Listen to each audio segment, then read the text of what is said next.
நடைமுறையிலேயே நடக்காததை ஒன்றை நினச்சி கற்பனையில் வாழ்கிறவன் தான் மனுஷன். ஏன்னா பார்த்தீங்கன்னாக்கா முன் ஜென்மம், பின் ஜென்மம், இனி எடுக்க போகிற ஜென்மம் இதை பற்றி தான் அதிகம் கவலைப்படுவான், பேசுவான்.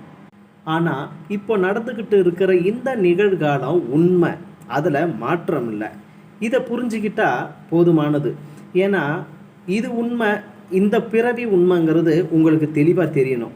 அதை விட்டுட்டு அடுத்த ஜென்மம் போன ஜென்மம்னு பேசிக்கிட்டு இந்த ஜென்மத்தை கோட்டை விடுறதும் வாழ்க்கையை நரக வாழ்க்கை வாழ்கிறது தான். ஒரு வாழ்க்கை தான் இது, ஒரு தடவை தான் வாழ முடியும். இதுக்கப்புறம் இருக்கிற ஜென்மத்தை பற்றி தயவு செய்து பேசாதீங்க. இனிமே உயிர் போனாலும் மீண்டும் வராது, அதுவும் எல்லாருக்கும் தெரிஞ்ச ஒரு விஷயம். அதை நினச்சி ஒரு மனிதாபிமான வாழ்க்கையை வாழ்ந்தாலே போதுமானது.